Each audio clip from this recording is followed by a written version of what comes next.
요한계시록 22장 14, 15절 다 같이 시작. 그의 계명들을 행하는 자들은 복이 있나니 이는 그들이 생명나무에 대한 권리를 가지며 또 그 문들을 통하여 도성 안으로 들어가게 하려 함이라. 그러나 개들, 마술사, 음행자, 살인자, 우상숭배자, 누구든지 거짓말을 즐겨하는 자는 모두 바깥에 있으리라. 아멘. 22장이 좀 시간이 많이 걸리죠. 오늘도 이렇게 저희 교회 예배를 마치고 저희 교회 성도들에게 이런 말씀을 전해드렸습니다. 제가 이 성경을 창세기, 출애굽기, 마태복음, 신약 성경은 대부분 다 강해를 했는데 다른 성경보다 로마서와 요한계시록에 굉장히 많은 시간을 투자하는 이유가 여러분들이 복음에 대해서, 예언에 대해서 분명하게 예언이 이런 질서 앞에, 이런 체계 속에서 예언은 전해져 있습니다라는 부분과 또 하나는 우리가 알고 싶어하는 십자가 복음이 바로 이런 내용입니다. 그래서 복음과 내용, 예언에 대해서 여러분들에게 정말 제가 아는 만큼이라도 이만큼은 알기는 좀 어렵겠죠. 뭐 가르치는 사람만큼 여러분들이 알면 그러면 더 좋지요. 근데 좀 이걸 좀 해야 여러분들이 마지막 때 이 복음에 대해서 거짓말을 하거나 예언에 대해서 둘러대서 사기치고 이러는 사람들을 우리가 구별해내고 우리 신앙을 지키는데 로마서와 계시록이 굉장히 중요하다고 생각하기 때문에 그렇습니다. 계시록은 신약 구약 성경의 전체 예언서를 모두 다 압축하고 있기 때문에 그렇고, 로마서는 신구약 성경의 복음을 전부 다 담고 있습니다. 그러니까 예언의 끝판왕이 계시록이고 복음의 끝판왕이 로마서예요. 그러니까 거기다 시간을 많이 투자하는 겁니다. 그러니까 하다 보면 그냥 자연스럽게 다른 성경하고 이렇게 넓게 퍼져나가기 때문에 제가 여기 시간을 많이 투자하고 있고, 특별히 21장, 22장에 여기 시간을 많이 보내고 있는 것 같은데, 오늘은 또 여러분들이 되게 궁금해하는 부분들을 정리를 해드리려고 합니다. 정신 바짝 차리고, 항상 정신을 차렸지만 더 차리고 오늘은 좀 들어보도록 하겠습니다. 일단은 좀 들어가기 전에 일단은 여러분들에게 휴거 시점에 대한 나름 목사님들마다 휴거 시점이 7년 전이다, 중간이다, 후반부다 이렇게 정해놓고 움직이지 않는, 오직 딱 나는 7년 환란 후 휴거다라고 딱 찍어놓고 설명을 하시는 분들도 있고, 어떤 분들은 7년 전 휴거다라고 찍어놓고 설명을 하는 분들이 있고, 저는 중간기라고 봅니다. 제 주장은 그렇습니다. 그러나 이제 여기서 예외는 있습니다. 혹 주님께서 7년 전에 데리고 가도 아멘이고, 저는 그렇습니다. 저는 학문을 하는 게 아니기 때문에 그렇습니다.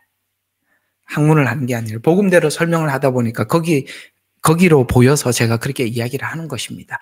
아셨습니까? 이런 거 가지고 우리 여러분들이 서로 이렇게 나눠지지 않기를 정말 바랍니다. 그건 그렇게 중요하지 않습니다. 전에 올라가든 중간에 올라가든 마지막에 올라가든. 그러나 약간의 제가 이렇게 반박을 하고 싶은 부분은 있어요. 왜 제가 중간이 기라고 목사님이 굳이 그렇게 주장을 하시는가라는 부분에 대해서 제가 오늘 조금 굳이 변명을 한다면, 7년 전 휴거는 어떤 부분에 큰 하자가 있냐면은, 그분들이 7년 전 휴거를 주장하는 가장 큰 두드러진 이유가 뭐냐면, 교회 시대가 7년 전으로, 마지막 7년 환란 전으로 끝이 난다는 거예요. 그리고 7년, 요한계시록 안에는 교회 이야기가 안 나온다는 거예요. 그러니까 요한계시록의 7교회 이야기로 끝이 나고, 그래서 교회와 사당이, 이게 사실 세대주의에서 나온 거거든요. 교회 시대 끝, 그 다음에 7년 환란 시작, 이렇게 해갖고 세대주의가 끊어놓은 거예요. 이 세대주의는 아시다시피 침례교단에서 세대주의가 강력합니다. 미국 교회는 좀 근본적인 교회가 세대주의에 속해 있고 한국의 침례교회도 미국에 있는 그런 남침례의 영향을 많이 받고 있죠. 남침례라고 하면은 그래도 보수신앙입니다. 보수신앙인데 그들은 7년 전 휴거를 주장하고 있습니다. 그걸 우리가 그대로 도입해서 그들이 주장하는 것을 더 깊이 연구하지 않고 그냥 7년 환란 중에는 교회 이야기가 없으니까 교회는 이미 휴거되고 없다. 근데 그건 너무 그건 주장하기에는 지지 기반이 너무 약해요. 교회 이야기가 없다. 그러므로 휴거다. 그건 좀 근거가 너무 부족합니다. 또 하나, 7년 후 휴거다라고 주장하는 이 주장에 관해서는 여러분 휴거를 하는데 예수님 재림하는데 우리가 뭘 휴거할 게 뭐가 있겠어요? 그것도 참 웃기는 이야기 아닙니까? 아니, 주님은 지상에 재림하고 계시는데 우리가 어디로 올라갑니까? 아니, 주님은 내려오시고 우리는 또 올라갑니까? 이건 말도 안 되는 이야기 같아요. 근데 사실 7년 전 휴거나 7년 후 휴거로 한국교회는 오랫동안 요한계시록을 가지고 서로 주장을 해왔습니다만 중간기 휴거라고는 그런 주장을 해온 적이 잘 없어요. 근데 그게 왜 전 휴거와 휴거가 그렇게 많이 주장이 되어 왔었냐면 신학을 중심으로 계시록을 풀었기 때문에 자꾸 그렇게 보였던 거예요. 근데 어느 날 대체 신학이 눈에 보이기 시작하고 이스라엘이 눈에 들어오자 요한계시록을 이스라엘하고 딱 대입을 시키니까 14장에 보이더라는 거예요. 14장이 보이더라는 거예요. 그 14장에 보면은 휴거가 나와요. 그게 딱 중간기거든요. 그래서 저는 중간기라고 말씀을 드리는 것입니다. 됐죠? 목사님은 왜 이렇게 주장하시는가? 왜 전도 아니고 후도 아니고 중간이라고 하시는가? 저는 옛날에 보지 못했던 부분을 봤기 때문에 그렇습니다. 자, 일단은 그렇게 해놓고 되게 사람들이 계시록만 보시는 분들은 항상 저한테 그런 걸 물어요. 목사님은 휴거를 언제 기간으로 보십니까? 아주 궁금한 게 몇 가지 있어요. 아주 그냥 딱 있어요. 14만 4천은 어떻게 생각하세요? 그 다음에 12장에 있는 그 해 입은 여자는 도대체 누굽니까? 두 중이는 누구시죠? 뭐 요거 가지고 자기하고 안 맞으면 여기는 배울 게 없구나 이런 생각을 하시더라고요. 그 너무 단순한 생각이고요. 자, 오늘은 우리 정말 성경을 자꾸 이렇게 성경 해석, 특히 예언서를 꼬이게 하는, 자꾸 다치게 하는 이 부분을 활짝 열어보도록 하겠습니다. 자, 오늘은 그래서 계시록 22장 15절은 하기 힘들 것 같아요. 오늘 14절 한 절만 또 할 것 같은데요. 천년 왕국에 들어가는 두 부류들이라는 제목으로 함께 나눠보겠습니다. 분명히 이 제목으로 유튜브에 올려놓으면 또 조회수 많이 나올 거예요. 내가 이제는 그게 뭐가 조회수가 많이 나오는지도 이제 다 알아. 아이고, 참. 그런 거 말고 복음적인 내용을 좀 많이 들었으면, 진짜 그걸 좀 들었으면 싶은데. 아이고, 참. 자, 봅시다. 이제 다시 되찾은 은혜 생활의 시작, 이 도성 안으로 들어가다. 그렇죠? 이제 드디어 우리가 그 도성 안으로 들어가는데, 여기 보면은 이제 이 도성 안으로 들어가게 하려 함이라라고 말하는 이 도성, 이게 천년 왕국이거든요. 자, 이게 뭐냐면 7년 환란 때, 이때 이 도성 안으로 천년 왕국에 들어가는 사람은 7년 환란 때 우상에게 절하지 않고 표를 받지 않는 자들 두 종류가 있어요. 이거는 말이 조금 어폐가 있어요. 이건 그냥 괜히 또 헷갈리게 하는 것 같아서 그냥 지워버리고 두 종류를 한번 보도록 하겠습니다. 괜히 적어가지고 더 헷갈리게 만드는 것 같아요. 자, 하나 봅시다. 첫 번째, 이 천년 왕국에 들어가는 두 종류가 있어요. 몇 종류가 있다고? 우리는 지금까지 한 종류만 생각했기 때문에 꼬이는 거예요. 그 한 종류가 뭐냐? 교회. 네, 교회라고만 자꾸 이해를 하기 때문에 여기에 도성에 들어가는, 사실 구약 성경 내내 가장 천년 왕국에 들어가는 주인공은 유대인들입니다. 자, 한번 보도록 하죠. 도성에 들어가지만 영원한 생명을 얻은 자들이 한 부류가 있고요. 또 한 부류가 누구냐면 도성에 들어가지만 육체를 입고 들어가는, 자, 육체를 입고 들어가는 한 부류. 하나는 어떤 사람이라고요? 영원한 생명을 얻은 부류, 두 부류가 있다는 거예요. 저와 여러분은 지금 천년 왕국에 들어갑니다. 그런데 어떤 상태로 들어가냐면 영원한 생명을 얻은 상태로 들어가는 겁니다. 그래서 천년 왕국에 들어가서도 우리에게는 죽음은 없어요. 근데 여기 죽음이 있는 자들이 있어요. 그 두 번째 부류에 속하는 사람들이에요. 저는 처음부터 이 복음을 정확히 배웠었어요. 예수 믿을 때부터. 자, 그러면 봅시다. 이들은 구원을 받고 영생을 약속받은 자들입니다. 지금 우리들을 이야기하는, 교회 안에서 예수 믿은 사람들을 이야기하는 거거든요. 예수님을 구주로 영접한 사람들인데요. 이들은 구원을 받고 영생을 약속받은 자로서 거듭난 신부들을 말하는 것입니다.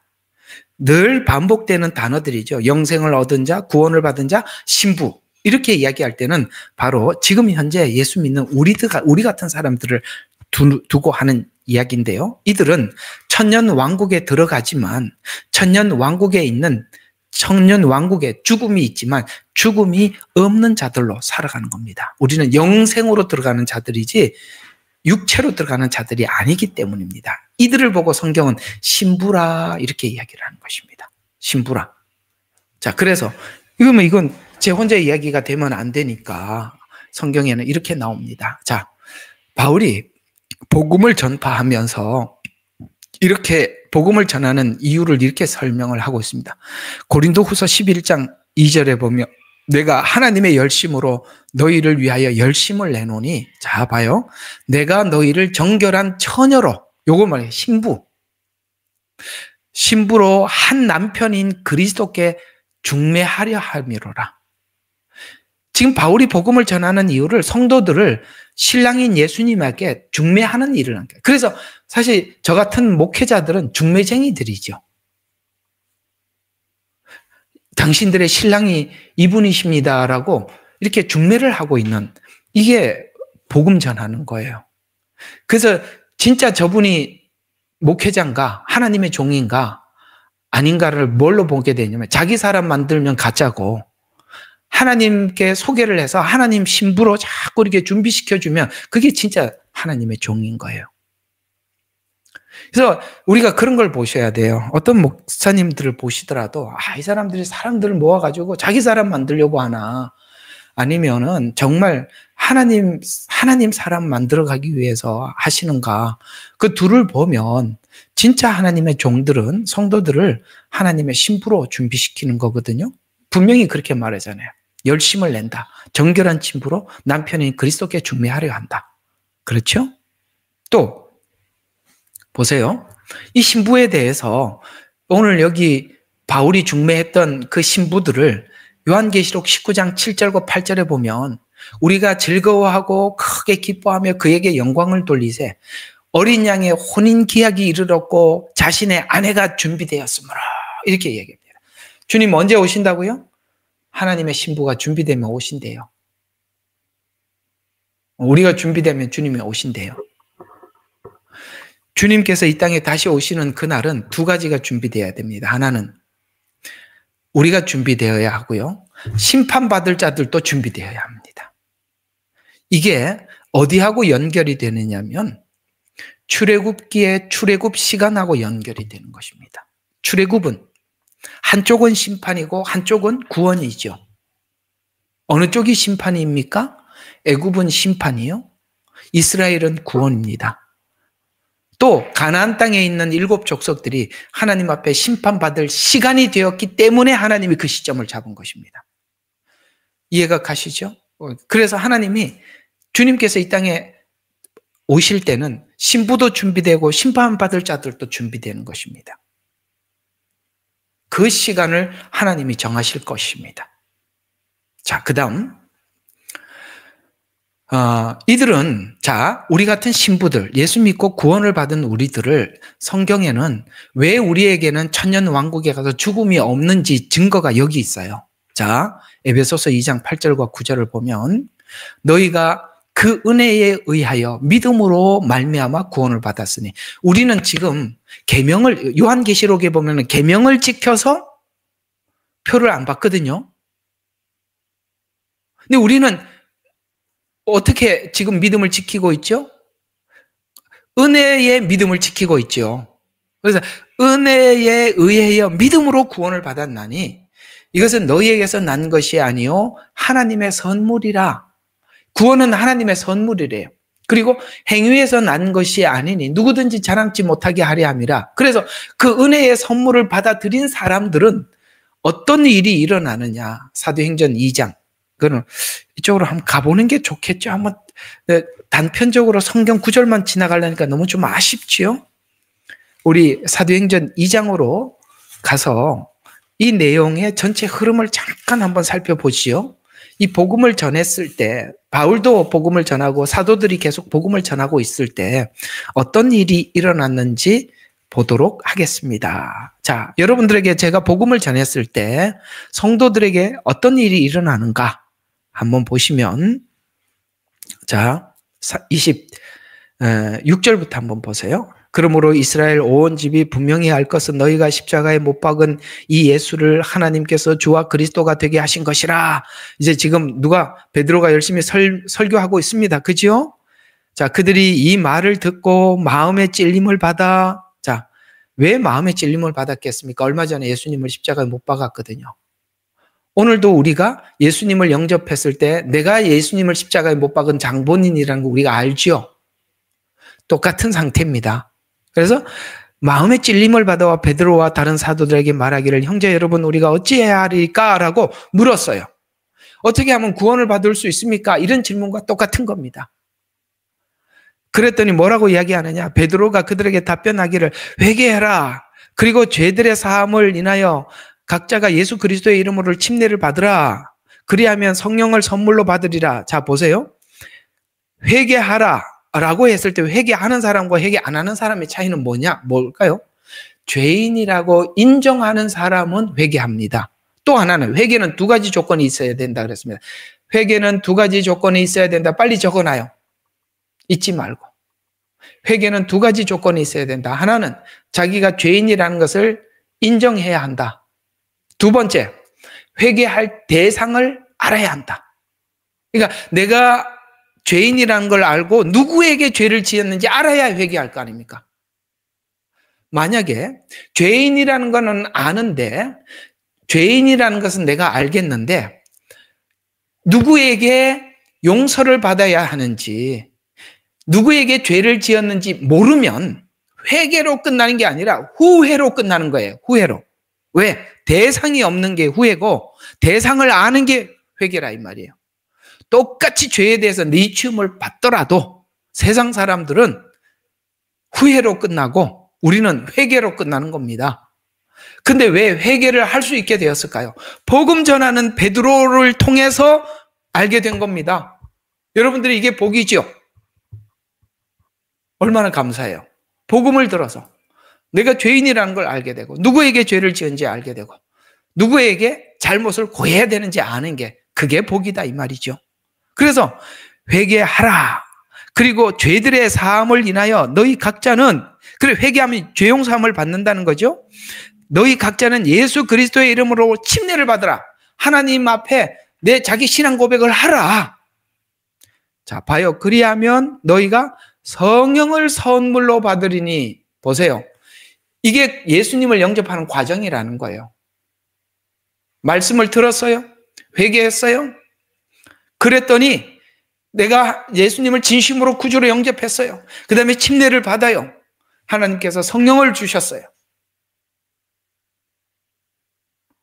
이 사람은 바로 영생을 얻은 자로 천년왕국에 들어간단 말이에요. 오늘 거기하고 딱 연결을 시키는 거 아시겠습니까? 영생을 얻은 자로. 그러니까 천년왕국에 죽음이 있다는데 이 사람들은 그하고 상관이 없다 이 말이에요. 자, 그 다음에 고린도전서 6장 19절 여기서도 바울이 똑같은 이야기 합니다. 너희 몸은 너희가 하나님께로부터 받은 바 너희 가운데 계신 성령의 전이. 왜요? 여기 보니까 성령을 선물로 받아서 성령님이 우리 마음속에 들어와 계세요. 그래서 우리는 성령이 계시는 집이에요. 그러니까 여러분들이 하나님이 보실 때는 여러분도, 여러분이나 저나 성령님이 계시는 것은 하나님의 영, 곧 우리는 신의 성품에 참여한 자들이 되는 거예요. 신성을 가지고 있는 겁니다. 하나님의 영. 놀랍지요? 그래서 요한계시록에는 계속 이런 말이 나와요. 교회에 대해서 메시지를 전하다가 성령이 교회에게 하는 말을 들을지어다. 귀 있는 자는. 누가 그 마지막 때 복음을 들을 수 있다고요? 귀 있는 자. 어떤 귀? 성령님이 계시는 자들은 성령님에 의해서 이 말씀이 들린다 이 말이에요. 자, 첫 번째 천년 왕국에 들어가는 첫 번째 부류 누구라고요? 지금 현재 예수님을 믿고 성령님이 계시는 분들. 이분들이 천년 왕국에 들어가나 이들은 천년 왕국의 죽음과 상관없이 천년 왕국을 지나서 영생에 들어갈 자들이다. 그건 누구라고요? 교회 시대에 예수님을 구주로 영접해서 성령님을 모신 자. 됐죠? 정리가 끝났죠? 성경 근거 구절 제가 오늘 여러분들에게 됐습니다. 그러면 이걸 두 번째 이 부분을 지금까지 사람들이 설명을 안 하니까 예언서가 전부 다 꼬이는 거예요. 바로 이 부분이 바로 대체 신학으로는 이걸 열어주지를 못해. 이제 이 부분을 한번 봅시다. 자, 도성 곧 천년 왕국에 들어가지만 육체를 입고 들어가서 자녀도 낳고, 그죠? 거기도 자녀도 낳아요. 그러니까 천년 왕국에 남은 자 소수가 들어가는데 엄청나게 많이. 왜? 막 500년, 800년 막 자식을 낳으니까. 우리 평생 살면서 막 10명, 11, 제가 전도하러 다니니까, 다닐 때 자녀를 12명 낳은 사람도 봤어요. 자기 자식이 12이래. 그래서 가서 간증을 하는데, 딸 낳다가 아들 낳고, 나중에 딸로 막 서운해갖고 보이지도 않고, 막 그러다가 막 마지막에, 그래도 한 번 더 했는데 쌍둥이 딸이 나와버렸어. 어떻게.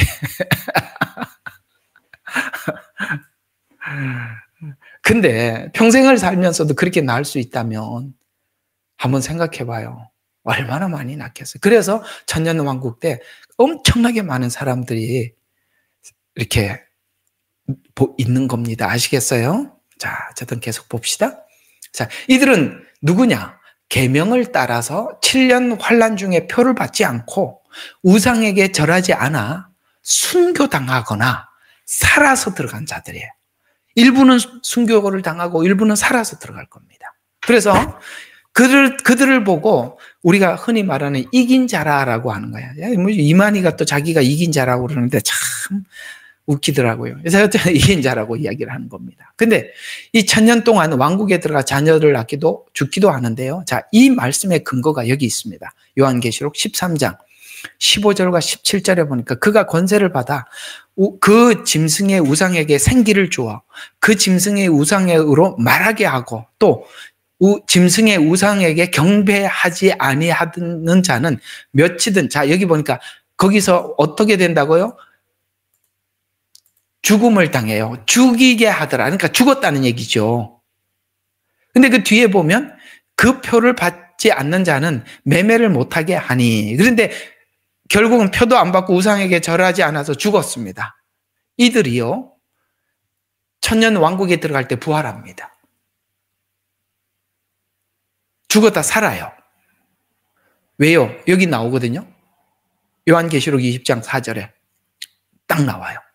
또 내가 보니 거기 앉은 자들이 있어 심판하는 권세를 받더라. 또 예수의 증언과 함께 하나님 말씀 때문에 목배임을 받은 자들의 영혼과 또 짐승이나 우상에게 경배하지 아니하고 이마와 손에 그의 표를 받지 아니한 자들이 살아서, 자 보세요.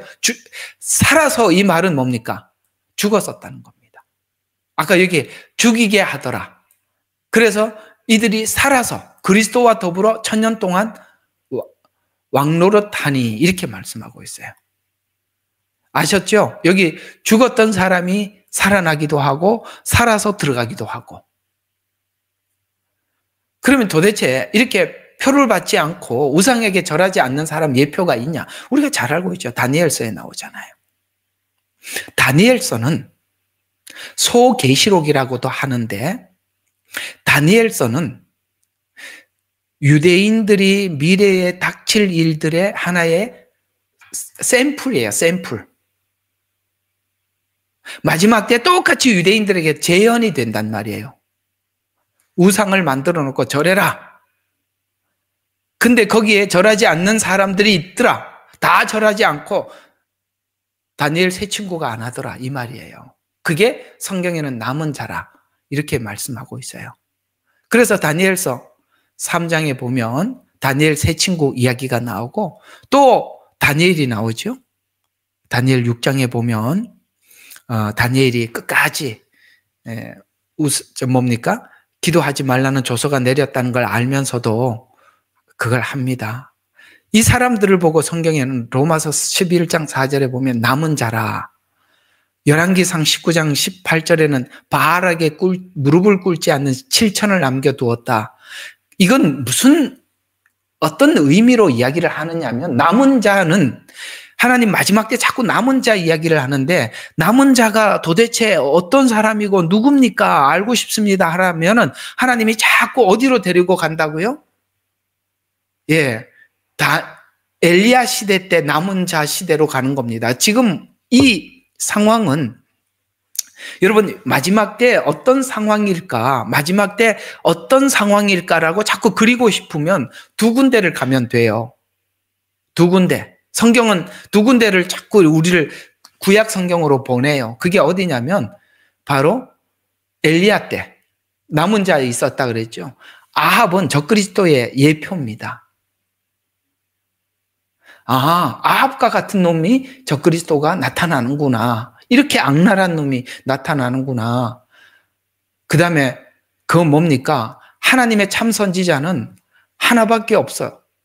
자기가 생각할 때는 그렇게 외치는, 거기에는 바알과 아세라 선지자들은 전부 다 합해서 850명. 마지막 때 거짓 선지자가 많이 일어난다고 했잖아요. 똑같은 정황이 마지막 때 일어난다는 거예요. 참 그게, 성경은 우리를 그쪽으로 자꾸 데리고 가는 걸 보면 무슨 생각이 드냐면은, 야, 진짜 마지막 때 말씀이 없겠구나. 많이들 외치지만 바알 같은 복음 외치고 아세라 선지자 같은 복음을 외치겠구나. 거짓 복음을 외치겠구나. 진짜는 엘리야 하나밖에 없을 정도로 그렇게 이렇게 말씀의 암흑기가 되는구나. 또 하나, 마지막 때는 또 어떤 시대와 같습니까? 하나님 자꾸 다니엘서로 가라는 거예요.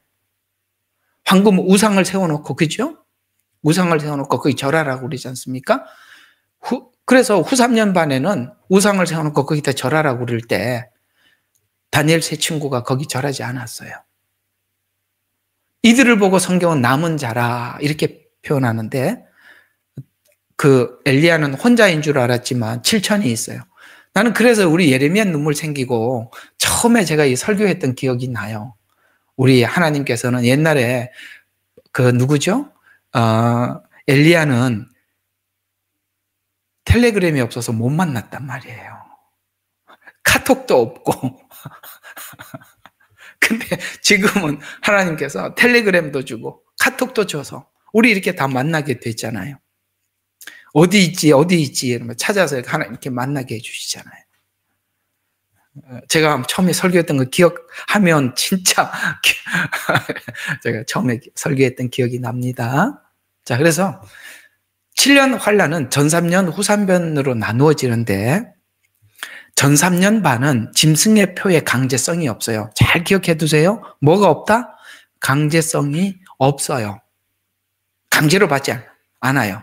그러니까 내가 매매를 못하게 하니까 가서 내가 매매 못하는 것 때문에 자발적으로 받는 거예요.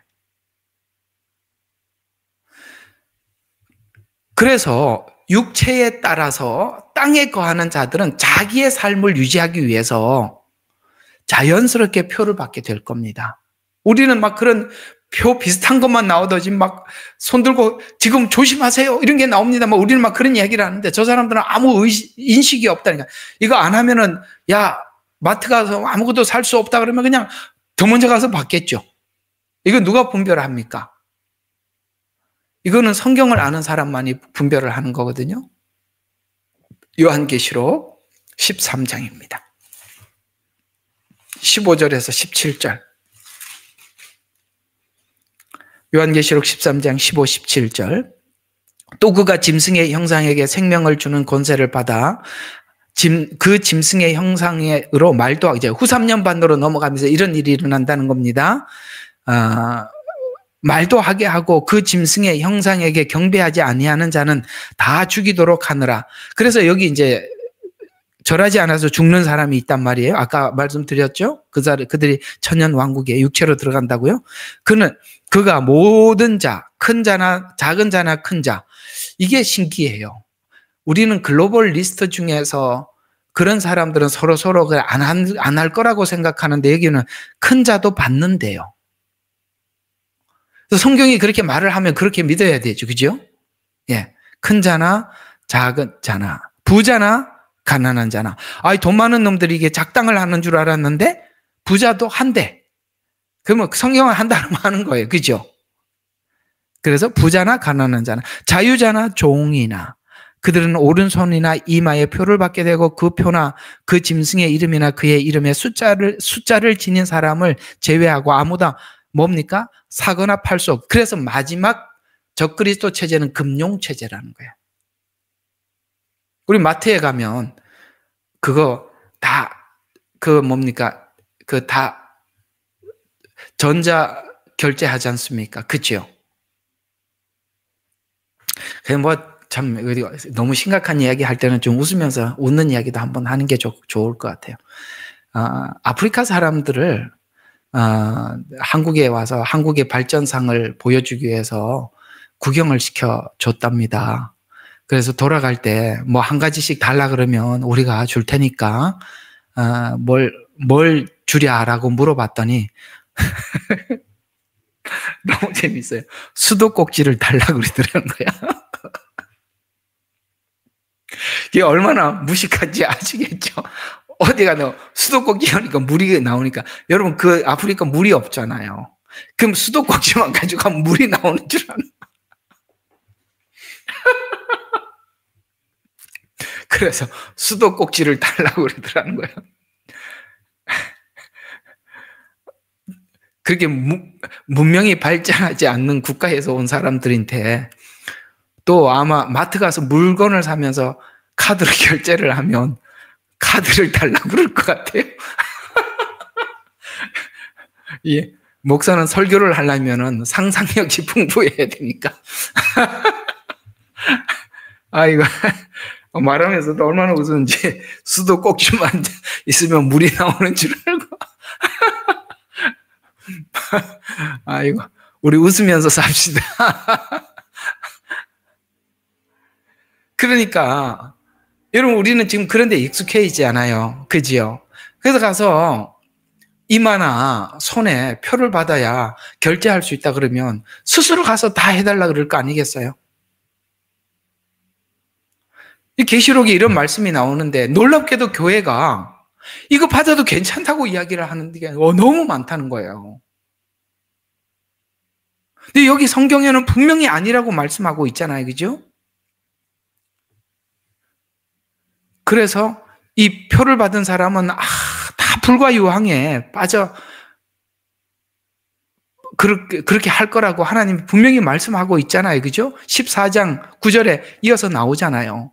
셋째 선사가 그들을 따라가며 음성으로 말하기를 누구든지 그 짐승과 그의 형상에게 경배하고 그의 표를 자기 이마나 손에 받는다면, 이렇게 묻지요?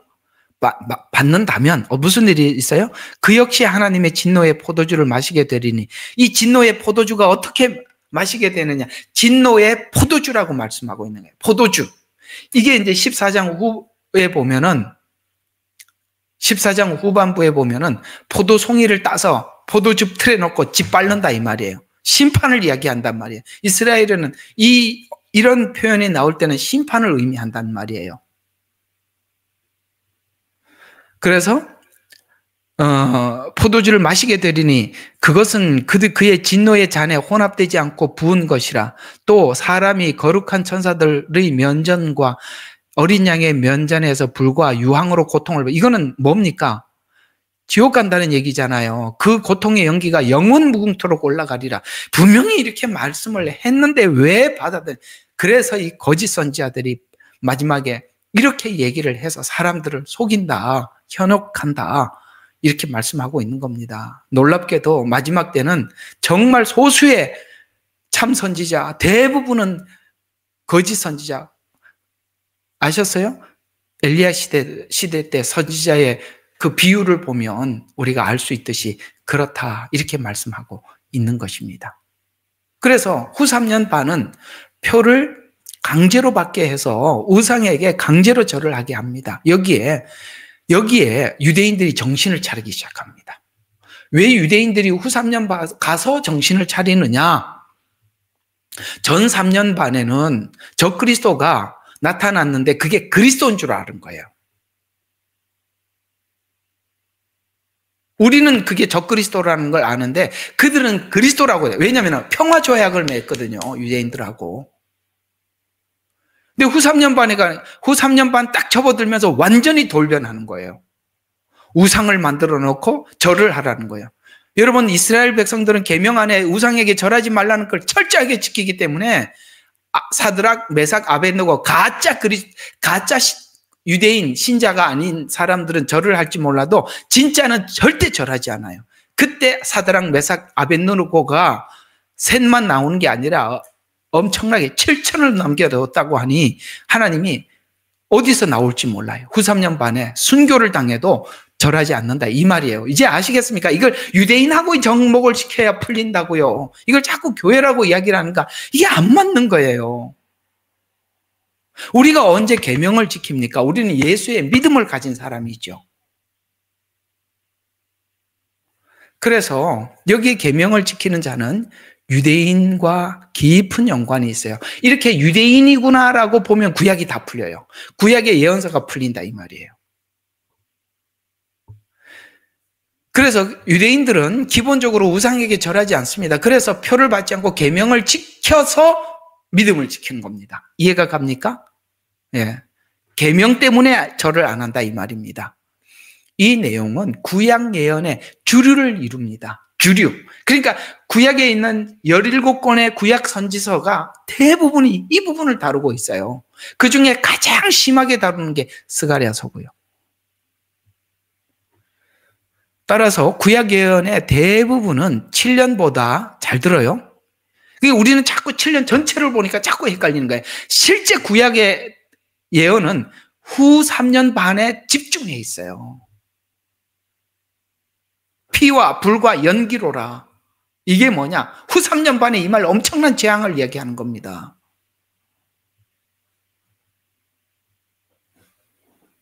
이런 말들은 유대인들끼리는 알아듣는 말인데 우리는 모르는 이야기라, 이 말이에요.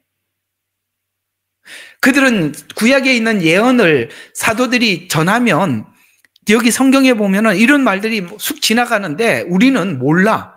그러나 이 구약 성경에 익숙한 그들은 듣자마자 이건 심판이구나. 금방 탁 감이 오는데 우리는 그런 기본이 없으니까 그걸 못 푸는 거예요.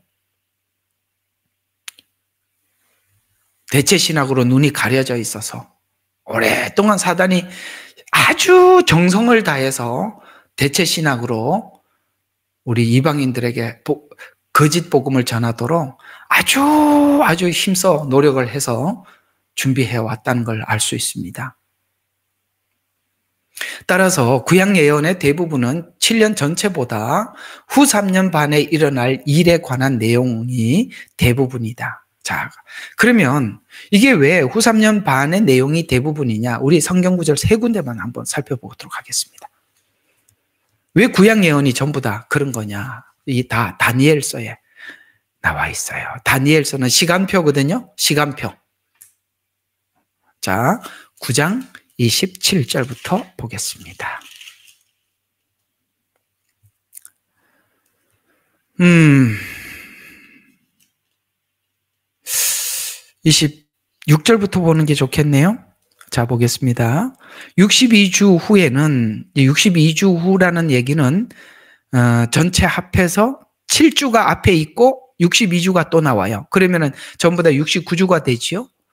이건 이스라엘 백성들이 예루살렘으로 돌아가서 성전을 재건하라는 명령이 떨어진 그 날부터 예수님 십자가에 죽으시는 날까지가 69주예요. 69일이라고 이야기하는 거예요. 70일에 69일에가 지나갔다 이 말이에요. 그래서 여기 62주 후에는 메시아가 끊어질 것이요 라는 말은 예수님이 오셔서 십자가에 죽으신다는 얘기입니다. 끊어질 것이요. 자신을 위해서가 아니요. 또 장차 올 그 통치자의 백성이 도성과 성소를 파괴하리니 이 마지막 7년 환란에 있을 일들을 설명을 하는 것입니다. 장차 올 그 통치자 백성이 도성과 성소를 파괴하는 적그리스도가 등장하게 된다. 진짜 예수님은 69일에까지 십자가에 죽으시고 그분은 아시겠어요? 7년 환란 후에 다시 오겠지만 마지막 한 주가 남았을 때 적그리스도가 나타나서 파괴한다. 성소를 파괴한다. 성소를 파괴한다는 것은 이스라엘 백성들이 하고 있는 다니엘서에 보면은 그 성소에다가 우상을 갖다 놓고 거기다 절하라는 거예요. 그래서 성소를 파괴하리니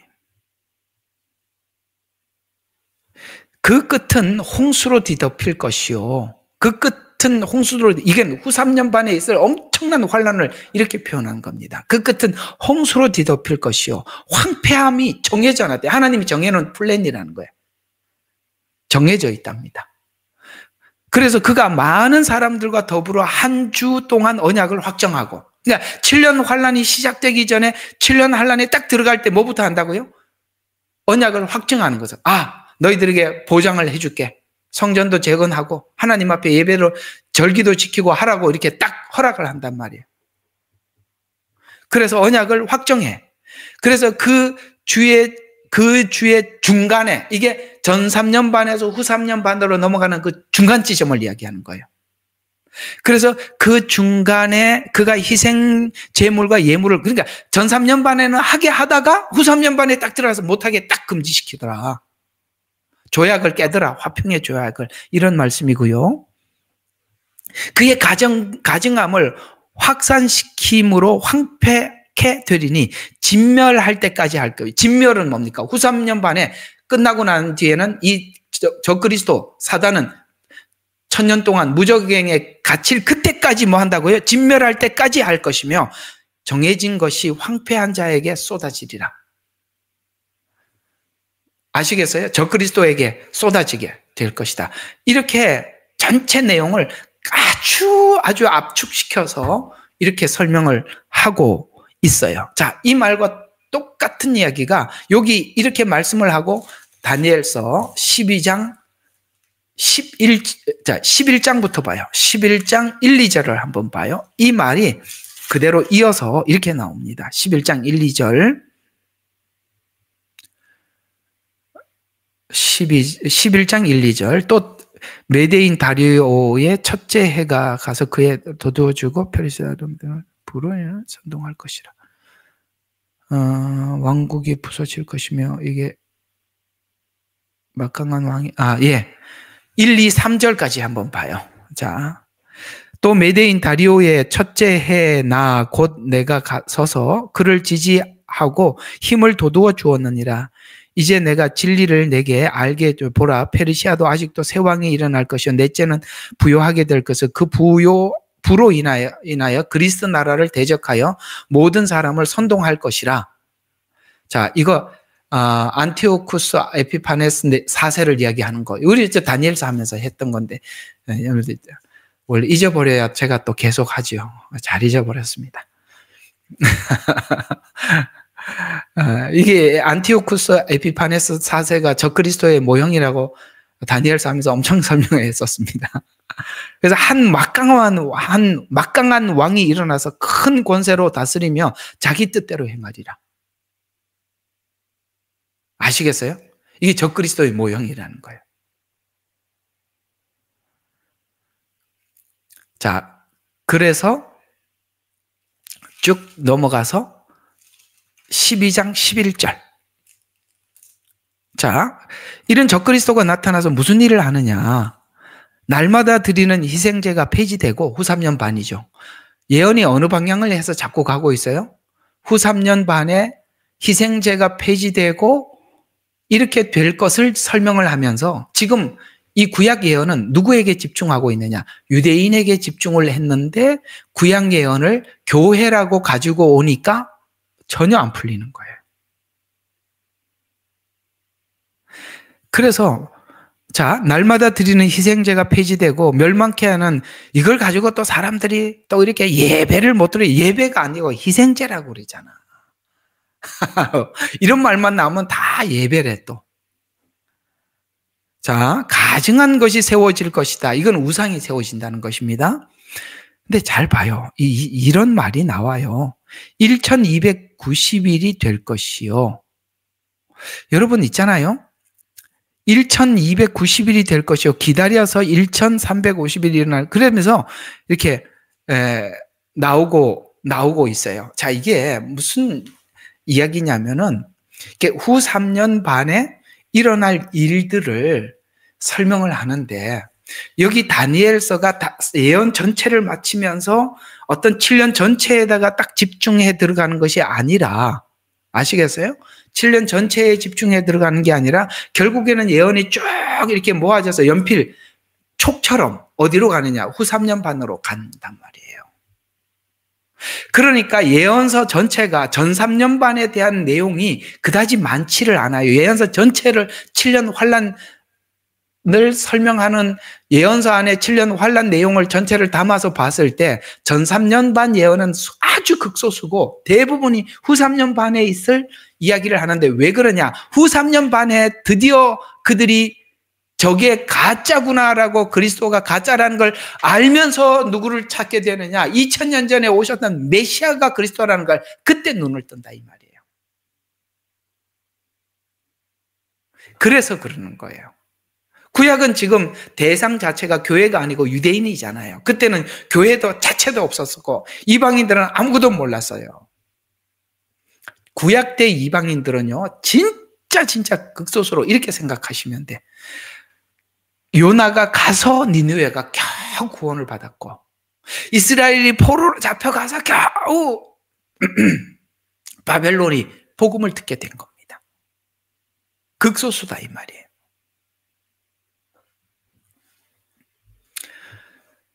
자, 저는 오늘 여러분들에게 중요한 이야기를 하고 있습니다. 구약의 예언의 대부분 유대인들에게 한정되어 있고 구약의 예언은 대부분이 후 3년 반에 집중되어 있다. 정리가 되셨어요? 이제는 이렇게 딱 해서 성경을 보면 성경이 확 열려요. 그래서 이 두 부분을 나누어서 보면 요한계시록도 자연스럽게 열리고 구약도 열려요. 그래서 구약 예언이 풀리지 않는 이유는 유대인들을 구원할 약속인 후 3년 반의 비밀을 모르면 7년 전체로 해석하려 들기 때문에 안 보인다 이 말이에요. 7년 전체가 아니란 말이죠. 그 다음에 또 유대인들의 구원 계획을 교회 구원 계획으로 해석하려 하기 때문이고 또 7년 전체에서 전 3년 반은 유대인들이 돌아옴과 동시에 이방인의 구원이 목적임을 구분하지 못하기 때문에 그래서 전 3년 반에 이스라엘이 또 돌아오지만 그 이스라엘이 돌아오는 것 때문에 흰옷 입은 이방인들은 엄청나게 전 3년 반에 돌아오고 후 3년 반에는 대부분이 유대인들에게 집중되어 있다. 이제 정리가 되셨어요. 이 개념만 가져도 진짜 안 막혀요. 풀려요. 자, 그러면 이제 두 번째 의문점. 여기까지는 해야 되니까 그러면 휴거 시점은 언제쯤인가? 아까 처음 설명을 좀 말씀드려요. 전 3년 반, 후 3년 반은 거기에 대한 입증이 너무나도 부족하다 말씀을 드렸었죠. 그래서 제가 이해하고 있는 대로 계시록 14장에 가서 봐야 합니다. 14장 봅시다. 이거는 옛날에는 이 주장을 하는 사람이 그 많은 주석가들 중에 진짜 1%도 안 됐었어요. 14장 중간기는. 근데 대체 신학이 나오면서 사람들이 여기구나 하고 많이들 이제 보기 시작합니다. 대체 신학으로는 14장이 휴거 기간이라고 볼 수가 없습니다. 근데 대체 신학을 딱 이해를 하면 이게 보여요. 자, 여기 보면 이런 이야기가 나오는데 14장에 곡식 추수에 대한 이야기가 나옵니다. 곡식 추수는 이스라엘 백성들이 장막절에 곡식을 추수해서 곡간에 넣잖아요. 절기하고 연관이 있다 이 말이에요. 그래서 곡식 추수 이야기가 나오는데 예수님 부활 이후에 첫 추수가 시작됩니다. 예수님의 부활은 첫 이삭 추수예요. 여러분, 첫 이삭이 베어졌으면, 그래서 이스라엘은 추수를 할 때 첫 이삭을 베어서 하나님께 드리고, 이게 예수님께서 십자가에 죽으시고 부활해서 하나님께 드려졌다는 이야기예요. 그러면 그 논에 있는 모든 곡식들은 첫 이삭이 베어졌기 때문에 곧 추수가 가까워요. 그래서 예수님이 오셔서 그랬잖아요. 추수할 곡식이 휘어져서 추수할 때가 되었도다. 아니, 예수님이 오셨는데 추수할 때가 됐다. 전도하란 말인가? 맞는데 이제는 복음 안에서 보면 예수님이 첫 추수를 당하셔서 이제는 우리가 추수를 시작하겠구나. 사망의 권세를 이기시고 부활이 시작되는구나. 이렇게 이해를 하면 되겠습니다. 부지런히 적느라고 고생하는데 내가 나중에 이거 올려줄 테니까 그때 보세요. 자, 그래서 이 추수 내용이 휴거인데 요한계시록 14장 9절부터 13절에 보면 후 3년 반에 우상에게 절하거나 표를 받지 말아야 한다. 그러면 고통을 받게 될 것이다. 성도의 인내가 여기 있는데 하나님의 계명을 지키는 자. 항상 계시록에는 두 종류가 나온다 그랬죠. 요 사람들은 유대인들을 얘기해요. 계명 이런 단어가 나오면 유대인들을 지칭을 한다. 그다음에 믿음 이렇게 나오는 사람들은 이방인들을 이야기하는 거예요. 그래서 요한계시록은 두 종류의 사람들이 계속 등장한다고 아주 여러 번 이야기했습니다. 그러면 자, 여기 보면 14장에 보면 14절부터 16절이 바로 휴거에 관한 이야기라는 것을 볼 수가 있어요. 한번 보시죠. 어디서부터 봐야 되느냐면 9절부터 한번 볼 필요가 있으니까 9절부터 한번 봅시다. 자, 셋째 천사가 그들을 따라가면 음성을 말하기를 아까 짐승의 표를 받는다면 유황과 아까 했죠? 고통을 받을 것이다. 밤낮 휴심을 얻지 못할 것이다. 까지 했습니다. 그러면서 성도들의 인내가 여기 있으며 그래서 성경에 보면 이기라라는 말씀이 인내하고 이기라는 말이 여기 그 말이에요. 성도들의 인내가 여기 있으며 여기 하나님의 계명과 자, 두 종류가 나오죠. 여기 또 잘 눈 크게 뜨고 봐요. 하나님의 계명들과 유대인입니다. 예수의 믿음을 같이 지키는 자 이방인입니다. 이 둘을 지금 정리를 하고 있어요. 지키는 자들이니라고 하더라. 또 내가 하늘에서 나는 음성을 들었는데 자, 지금 요한이 뭔 음성을 듣고 있어요. 자, 이런 이야기를 하더래요. 하늘에서 이런 말을 하더래요. 이제부터 주 안에서 죽은 자들이 복이 있도다 이렇게 외치더래요. 이제부터. 야, 그전에도 죽었는데 이제부터 주 안에서 죽었다. 계명을 지켜서 죽은 자들은 주 안에서 죽은 자들이죠. 그들은 복이 있죠. 왜? 천년 왕국의 기회를 얻게 되니까. 그래서 복이 있도다 성령께서 말씀하시니라. 이는 실로 그들은 자기 수고를 그치고 쉴 것이요 그들의 행위가 그를 따를 것임이라. 거기에 대한 보상이 있을 것이다 이 말이에요. 그러면서 또 이렇게 나와요. 여러분 있잖아요. 요한계시록은 우리가 연극을 보면 막이 쳐졌다가 쫙 열리고 막이 쳐졌다가 열리고 그런데 어떻게 하느냐면 어떤 데는 액션이 나오고 어떤 데는 말이 나오고 그러는 거예요. 그래서 자꾸 요한이 내가 보니 이래서 눈으로 봤던 이야기를 하고 또 갑자기 또 들으니 이렇게. 여러분 그 옛날 영화 아시죠? 자, 그러잖아요. 그 해설자가 와서 요즘은 그렇게 영화 안 보지만 옛날에는 그랬잖아요. 해설자가 딱 하죠. 갑돌이와 갑순이가 살았는데 산은 시냇물이 흐르고 징검다리가 보이고 뭐 이렇게 하면서 해설자가 얘기가 문이 쫙 이해가 가십니까? 이런 영화 본 사람들은 오래 사신 분들이고 요즘 사람들은 그 뭔 소리야 그러지만 지금 요한계시록이 그렇게 나와 있단 말이에요. 어떤 때는 들리고 어떤 때는 보이고 그런데 또 이럴 때는 장면이 넘어가는 거라 이 말이에요. 그래서 또 내가 쳐다보니 흰 구름이라. 흰 구름. 그래서 왜 또 색깔이 흰색이 나오느냐. 구름 타고 오시리라. 이거 뭔가 조짐이 보이죠? 예수님. 딱 이렇게 눈에 싹 들어오지요? 인자 같은 이가 앉았는데, 맞구나. 인자 같은 이가 앉았잖아요. 지금 보고 있는 거예요. 들리는 게 아니라. 이제 보고 있어요. 지금 그림으로 보고 있어요. 그분의 머리에는 금면류관이 있고, 이거는 승리의 면류관이라고 저번에 이거 계시록 하면서 말씀을 드렸습니다. 근데요, 승리한 것처럼 승리한 자를 추수하기 위해서 낫을 들고 있더라는 거예요. 지금 그림이 상상이 가지요. 겉에 문이 확 열렸는데 구름 같은 게 있고 그 다음에 거기에서 뭡니까? 면류관을 쓰고 있고 낫을 딱 들고 커튼이 확 열리는 거야.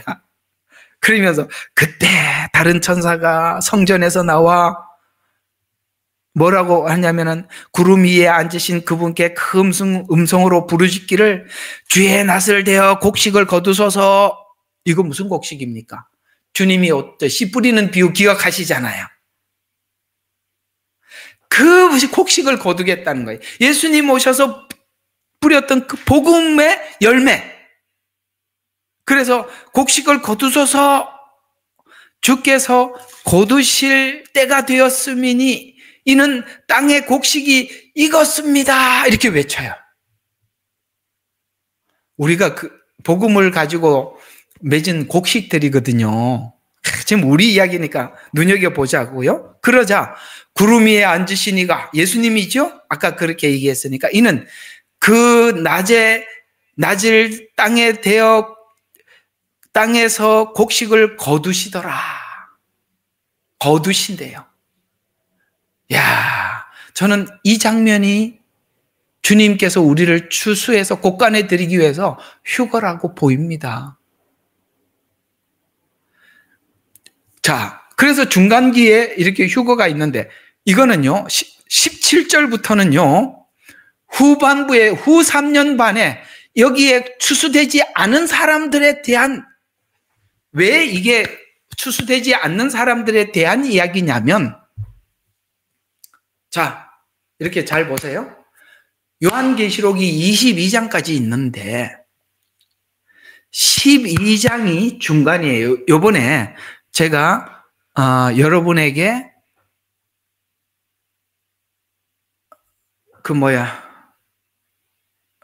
컨퍼런스 할 때 이 컨퍼런스가 생각이 안 나냐?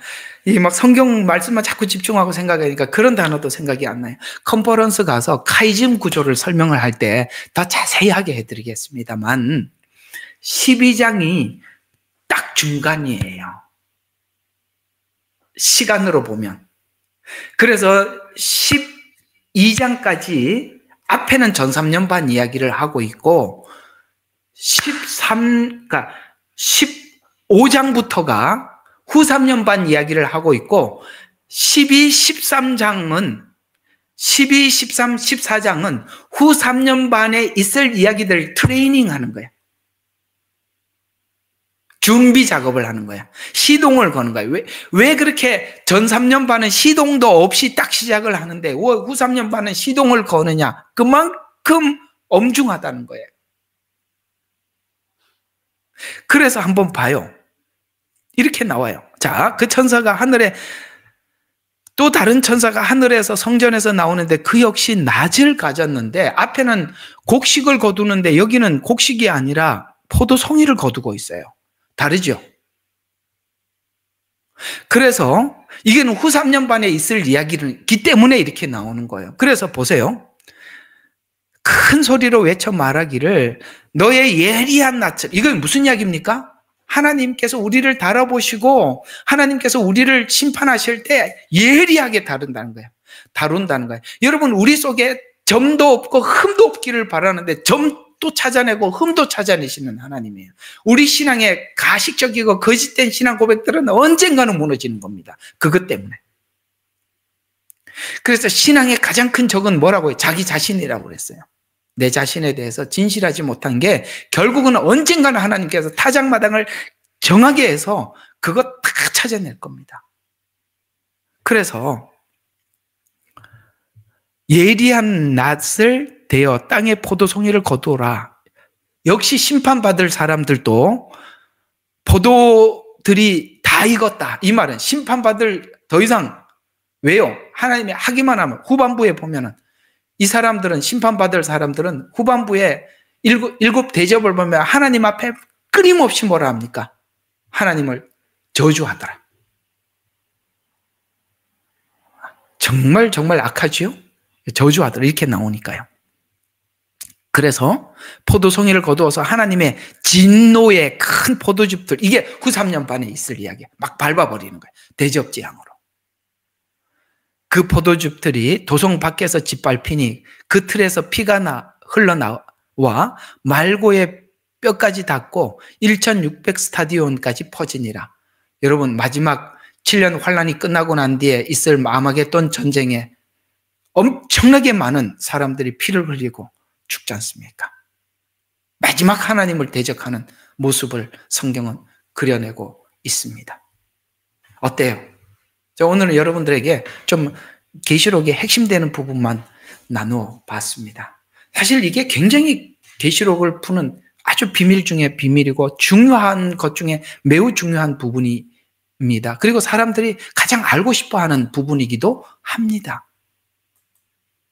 그래서 오늘 여러분들에게 말끔하게 정리를 해드립니다.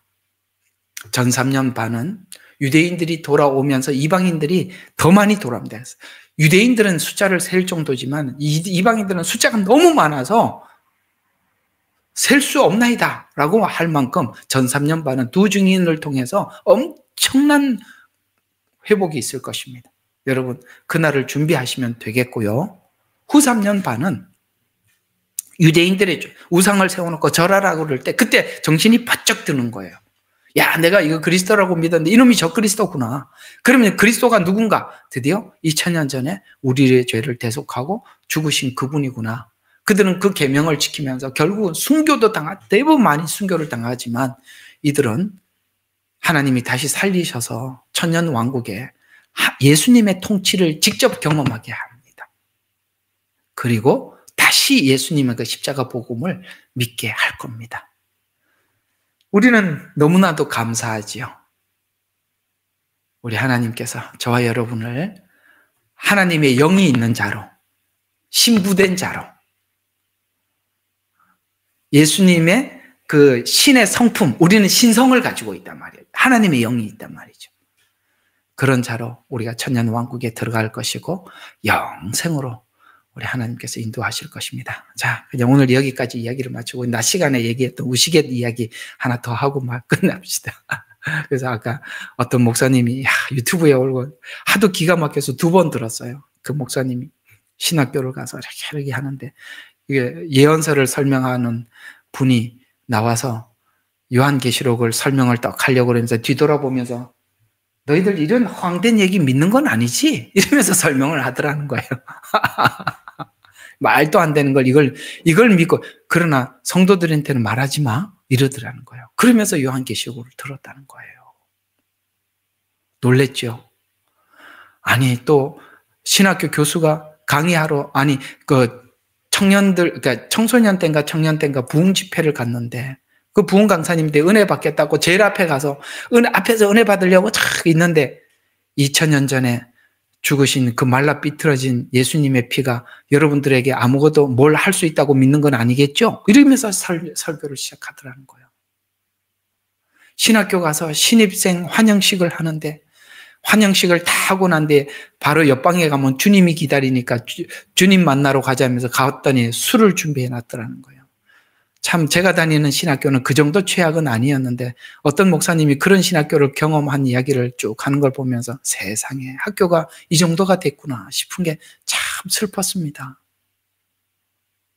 그러니 그런 사람들이, 그 목사님은 그래도 알고 그런 걸 분별하시고 하시니 다행이지, 다른 사람들이 뭘 하겠습니까? 그래서 지금 이 교회가 이렇게 복음이 엉망진창이구나 하는 것도 한편 알게 되었던 것입니다. 여러분, 우리는 하나님이 말씀하신 그대로 되는 줄로 믿고, 우린 그 예수님에 대해서 조금도 의심하지 않습니다. 우리 생애는 바로 그 예수님 앞에 모든 걸 걸고 우리가 그 길을 가는 것입니다. 우리가 함께 가는 우리 성도들 서로 귀하게 여기시고 또 서로 격려하면서 함께 가기로 하겠습니다. 이제 화요일이면 저희들이 이제 비행기를 타고 출발을 할 텐데, 가서 여러분들 얼굴 배울 생각하니까 또 마음에 또 기대도 되고 그러네요. 자, 가서 또 뵙도록 하고 오늘은 여기까지 하고 마치도록 하겠습니다. 오늘 이 내용은 한 번 더 여러분 좀 들으시고, 이렇게 막 필기들 하느라고 바쁘셔서 이거 오늘 내용은 좀 올려드려야 되겠다 싶어서 텔레에다 올려놓을 테니까 복사해서 한번 보시면 더 도움이 되시리라 생각이 듭니다. 기도하고 마치겠습니다. 하나님 아버지, 감사합니다. 오늘은 이제 천년 왕국에 들어가야 할 두 종류를 성경을 근거로 해서 우리가 잠시 살펴보았습니다. 또한 아버지 하나님,